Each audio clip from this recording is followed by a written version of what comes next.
and welcome to Sectors Up Close. I'm Elena Casas. Today we're talking about agribusiness and my guest is Joachim Klement, Head of Strategy at Liberum Capital.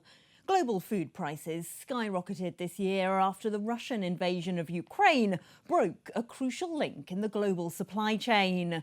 A UN-brokered deal in July has now allowed 1.5 million tonnes of grain to leave Ukrainian ports. A crucial first shipment arrived on Tuesday in East Africa, where millions are at risk of famine. That deal has lowered global food prices, but traders' next concern is drought, as hot, dry weather hits crops in the US Midwest, and Europe's top grain producer, France, has warned it's heading for the worst harvest so far this century. Well, this is the Chicago Board of Trade's most traded wheat contract. It's up 1.2% in August, its first monthly rise in 3. Prices for fertiliser and pesticides are also soaring again. Well, this is one way to track the sector, the VanEck Agribusiness ETF. It's down just 4% this year, following a big rise, as you can see there, after the war began. It's since turned sharply lower as concerns took hold about inflation hitting global demand. Top holdings here include animal health giant Zoetis, tractor maker Deere, seed manufacturer Bayer, and fertiliser producer Nutrien. Well, what's next for the future of agribusiness? To find out, I'm now joined by Joachim Klement, Head of Strategy at Liberum Capital. Joachim, hi, thanks for coming in. So, what do you expect from the next few months in terms of global grain markets? Have we seen the worst of the rises for this year? Well, official forecasts, both by the USDA and European government agencies, point towards slightly higher yields this year than last. However, as you pointed out, drought in Europe and in the UK is a major concern. In Romania, food producers had to already harvest early, and the risk is that if the drought continues in the next 4 weeks as we head into harvest season, that harvest yields will decline substantially and Europe will be less of an exporter and potentially even an importer of grains in this year. As the global climate heats up, agribusiness firms are realising that they need to adapt to a lower water, lower energy, more sustainable future, aren't they? So what are they doing to try and prepare for this? There are all kinds of solutions. The number one solution is to use more drought-resistant seeds.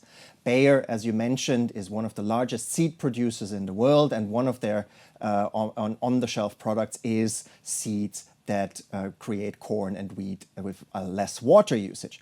But even if you go further along the value chain, Genus is a company that we like a lot. It's animal genetics, and it is involved in creating pigs and chicken, etc., that use less input factors in order to create meat or milk.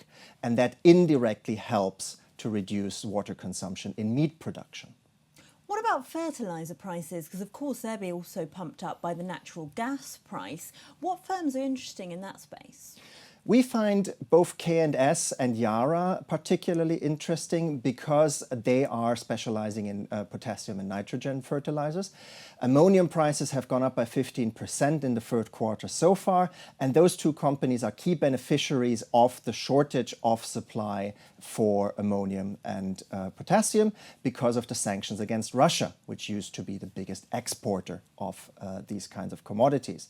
So these two stocks have done really well in the aftermath of the war in Ukraine.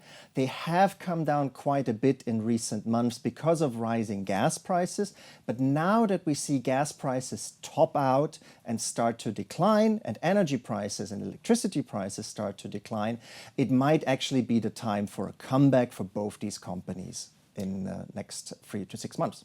You mentioned energy prices topping out. Should investors be pricing in a flattening out in food inflation now, or do you expect it to continue to rise? We expect food inflation to peak towards the end of this year. On the one hand, food inflation is very much driven by the input costs of higher energy prices. Those effects will linger on for a few more months, but eventually, as energy prices start to come down, that will filter through to lower food prices in 2023. And how can investors position themselves to take advantage of those agricultural firms that are doing well from this? I would say sector-specific ETF is certainly kind of the best solution for investors who are trying to get a broad exposure. The companies that I mentioned give you the opportunity to set specific emphasis on individual topics. So Bayer historically has been very weak because of the legal troubles it had with Monsanto. Those are increasingly behind us, which gives us the opportunity to look forward on its seed business. Similarly, as I mentioned, Genus or the fertilizer companies actually have a more interesting future ahead. Thanks so much for that, Joachim Klement, Head of Strategy at Liberum Capital. Well, that's your roundup of the agribusiness sector. I'm Elena Casas, and this is Reuters.